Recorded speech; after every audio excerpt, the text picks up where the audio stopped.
अच्छा जी, तो अब हम आ गए हैं ट्रेडिंग व्यू के अंदर। ट्रेडिंग व्यू डॉट कॉम जो है बेसिकली ये एक वेबसाइट है जिसके ऊपर आप डिफरेंट चार्ट्स को एनालाइज कर सकते हैं। आप इनका पेड प्लान भी अवेलेबल है, लेकिन पेड प्लान बेसिकली मैं आपको रिकमेंड नहीं करूंगा। वो है बहुत अच्छा है, लेकिन उसका मेन फायदा ये है कि उसके अंदर आप ये रिप्ले फंक्शन यूज कर सकते हो, जिसके अंदर आप मार्केट जो है उसको रीजनरेट कर सकते हो। ये बेसिकली आपके लिए फायदेमंद तब है जब आप कोई स्ट्रेटजी को बैक टेस्ट करना चाह रहे हो मैनुअली। आप अभी फिलहाल तो बैक टेस्ट नहीं कर रहे, तो इसलिए बेहतर ये है कि आप फ्री वर्जन को ही यूज कर सकते हो। ठीक है, अभी हम काफी डिटेल में सारी चीजों को लेकर चलेंगे। अभी जस्ट मैं आपको इंट्रोडक्शन दे रहा हूँ सप्लाई एंड डिमांड स्ट्रेटजी का, हल्का सा बता रहा हूँ कि बेसिकली है क्या। अच्छा जी, तो ये है जी यूरो डॉलर का चार्ट। अभी करेंसी पेयर्स क्या होते हैं, ये चार्ट के अंदर ये चीजें आपको क्या नजर आ रही हैं, ये बेसिकली कैंडल स्टिक्स हैं।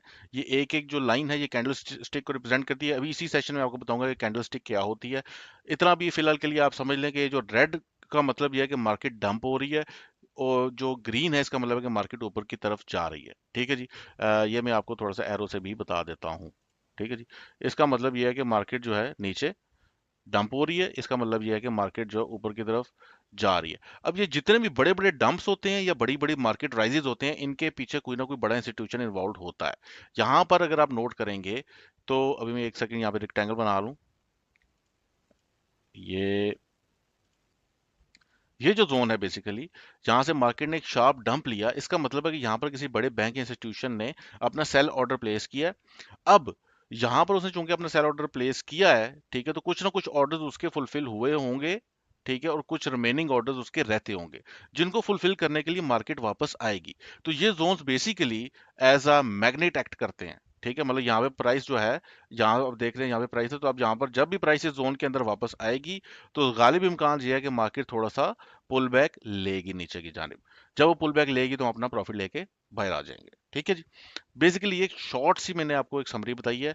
अब मार्केट कितना नीचे जाएगी, क्या चांसेस हैं कि यहाँ से मार्केट नीचे की तरफ जाएगी या नहीं जाएगी, मतलब सेल होगी या नहीं होगी, इसके लिए हम इस जोन को मजीद एनालाइज करते हैं। तकरीबन 3 पॉइंट्स होते हैं जिनके ऊपर बेसिस के ऊपर, 3 रूल्स आप कह लो, उन 3 रूल्स की बेसिस के ऊपर हम इस जोन को वैलिडेट करते हैं कि क्या इस जोन के ऊपर हमें ट्रेड लेनी चाहिए या नहीं लेनी चाहिए। तो बेसिकली होता क्या है, अब जैसा कि आपके सामने ये जोन बन गया है, तो हम क्या करेंगे कि यहाँ पर हम अपना एक सेल ऑर्डर जो है वो प्लेस कर देंगे इस प्राइस के ऊपर 1.08499 के ऊपर।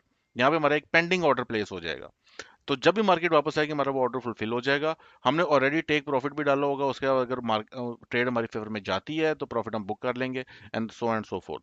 मेटा ट्रेडर का भी आपको इंट्रो में दूंगा, वहां पर हमने ऑर्डर एक्चुअली प्लेस कैसे करना है, सारी चीजें हम लेटर ऑन डिस्कस करेंगे। फिलहाल मैंने सोचा कि आपको सप्लाई एंड डिमांड का छोटा सा बेसिक सा आपको एक उसका फार्मूला बता दूं कि ये है क्या चीज। ठीक है, डेफिनेशन वाइज। तो जिस तरह ये सप्लाई लेवल है, इसी तरीके से यहाँ पर ये डिमांड जोन है। ठीक है जी, ये मैं आपको ड्रॉ करके ही बता देता हूँ कि ये बेसिकली डिमांड जोन है एक। ठीक है जी, ये ग्रीन है। हाँ जी, ग्रीन ऑलरेडी। तो ये बेसिकली डिमांड जोन है। तो जिस तरीके से सप्लाई लेवल के ऊपर हम लोग सेल करते हैं, डिमांड जोन के ऊपर हम लोग बाय करते हैं। ठीक है जी, अब इन जोन्स की बेसिकली हर जोन जो है उसको हम ट्रेड नहीं करते हैं। इसके ऊपर हम लोग बकायदा जब डिटेल में हम डिस्कस करेंगे, तो तकरीबन 3 की पॉइंट्स होते हैं जिनको हम लोग देख रहे होते हैं कि जोन की क्वालिटी कैसी है। उस क्वालिटी की बेसिस के हम लोग उस क्वालिटी की बेसिस के ऊपर हम लोग डिसाइड करते हैं कि क्या हमें ट्रेड यहाँ पे पेंडिंग ऑर्डर प्लेस करना चाहिए या नहीं करना चाहिए। ठीक है जी, तो लेटर ऑन इंशाल्लाह हम लोग वो डिस्कस करेंगे नेक्स्ट सेशन में। अच्छा जी, तो अब आ जाते हैं फॉरेक्स बेसिक्स की तरफ। ठीक है जी, जिसके अंदर आज हम कैंडल स्टिक्स, पेप्स और लेवरेज वगैरह को डिस्कस करेंगे। तो कैंडल स्टिक्स के लिए वापस चार्ट्स की तरफ चलते हैं। ये बेसिकली ये एक एक जो ये आपको रेक्टेंगल नजर आ रही है, लंबी सी, ठीक है, ये एक एक जो है ये रेक्टेंगल कैंडल स्टिक इसको हम कहते हैं।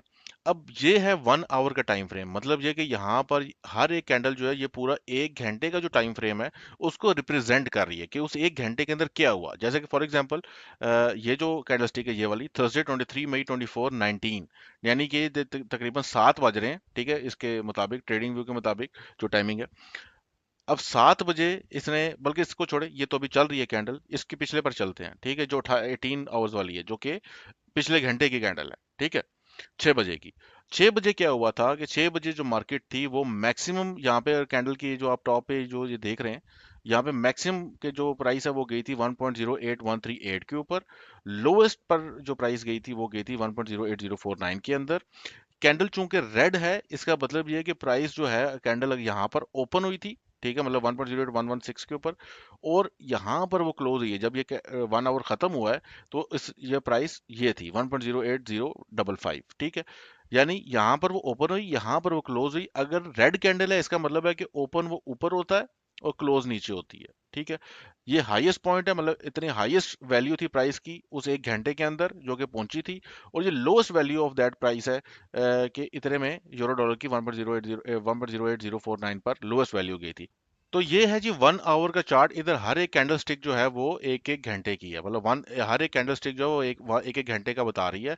और वो पूरी इन्फॉर्मेशन उस एक घंटे में क्या हुआ वो सब कुछ उस एक कैंडल के अंदर आप देख सकते हैं। ओपन, कैंडल का क्लोज, जो यूरो डॉलर की हाईएस्ट प्राइस उस एक घंटे में, उसकी लोएस्ट प्राइस। तो ये सारी इन्फॉर्मेशन आपको एक घंटे की कैंडल मिल जाती है। अब इस तरीके से अगर आप 4 आवर की कैंडल्स पे जाएंगे तो यहाँ पर आपको हर एक कैंडल जो है ये 4 4 आवर्स का डाटा आपको बता रही है कि उस 4 घंटे में क्या हुआ। ठीक है, इस 4 घंटे में क्या हुआ। जैसे फॉर एग्जांपल ये फ्राइडे 17 मई 2024 1 बजे यहाँ पर आप देख सकते हैं कि हाईएस्ट पॉइंट ये था यूरो डॉलर का 784। कैंडल ओपन इधर से हुई थी क्योंकि ग्रीन कैंडल है, तो कैंडल ओपन 1.08426 से हुई, क्लोज वो इधर हुई है। ठीक है, ये बेसिकली यहाँ पर मैं आपको हाईलाइट करके बता देता हूँ ओपनिंग एंड क्लोजिंग का थोड़ा सा। ठीक है जी, बल्कि नहीं एरो से बताता हूँ। ठीक है, कि ये कैंडल जो है यहाँ पर ओपन हुई है और यहाँ पर क्लोज हुई है। अगर ये ग्रीन है इसका मतलब है कि वो नीचे ओपन हुई है और ऊपर क्लोज हुई है। अगर वो रेड है इसका मतलब ये है कि वो इधर ओपन हुई है और इधर क्लोज हुई है। ठीक है, अच्छा जी, तो कैंडल स्टिक्स हमने डिस्कस कर ली है। अब हम डिस्कस कर लेते हैं पिप्स और लेवरेज। ठीक है जी, ये बहुत इंपॉर्टेंट है। अभी बेसिकली असल गेम जो है वो स्टार्ट हुई है। तो बेसिकली आपको कैसे पता चले कि आप कितना ट्रेड कर सकते हैं, कैसे ट्रेड कर सकते हैं, कितनी लेवरेज आपको यूज करनी चाहिए, ये सारी चीजें अभी हम थोड़ा सा डिटेल के अंदर डिस्कस करेंगे। बेसिकली फॉरेक्स के अंदर ये जो आपने जो बाय करना होता है उसको हम कहते हैं, आप in terms of lots buy करते हैं। जैसे आपने अक्सर सुना होगा आम मार्केट टर्म्स के अंदर कि वो जी मेरी लॉट आ गई है वो ये। तो फॉरेक्स के अंदर भी जो आपके 100,000 यूनिट्स ऑफ बेस करेंसी है उसको हम कहते हैं एक स्टैंडर्ड लॉट। ठीक है, तो बेसिकली आपकी जो बाइंग एंड सेलिंग होती है वो इन टर्म्स ऑफ लॉट्स होती हैं। अब आपको कितनी लॉट साइज आप रख सकते हैं ये डिटरमिन करते हैं आपकी लेवरेज, कि आप कितनी लेवरेज लेते हैं। ठीक है, बेसिकली पिप्स क्या है। ठीक है, पिप्स हम कहते हैं स्मॉलेस्ट मूवमेंट। मैं आपको थोड़ा सा चार्ट की तरफ लेके जाता हूँ। ठीक है जी, यहाँ पर अगर मैं आपको एक चीज बताऊं, ये बेसिकली पिप का आपको बताता है, इंडिकेटर है। ये आप देखें, ये जो प्राइस है 1.0850500 यहाँ से लेके, तो ये तकरीबन 1.08510 यहाँ तक, ये डिस्टेंस जो है ये बनता है एक पिप का। ठीक है, तो चूंकि ये मूवमेंट बहुत ज्यादा स्मॉल है, तो इसके अंदर अगर आपने वैसे ट्रेड करना है तो ये पॉसिबल ही नहीं है कि आप उसके अंदर प्रॉफिट आप उठा सको। ठीक है, तो इसके लिए आपको यूज करनी पड़ती है लेवरेज। ठीक है जी, तो बेसिकली जो आपका एक पिप है, एक स्टैंडर्ड लॉट के ऊपर 1 पिप जो है वो तकरीबन इक्वल होता है $10 के। ठीक है जी, आपके स्टैंडर्ड लॉट के ऊपर एक पिप बनता है $10 के। और जो स्टैंडर्ड लॉट होती है बेसिकली वो इक्वल होती है 100,000 यूनिट्स ऑफ बेस करेंसी। फर्ज करें जैसे अगर आप यूएसडी यूरो है, यूएसडी यूरो के अंदर यूएसडी बेस करेंसी है।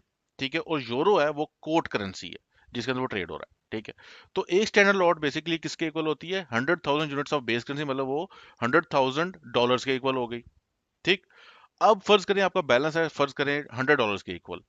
अगर आपका बैलेंस $100 के इक्वल है और आपकी लेवरेज है 100x, यानी 100, 1:100, तो इसका क्या मतलब हुआ कि आप ट्रेड कर सकते हैं तकरीबन $10,000 की।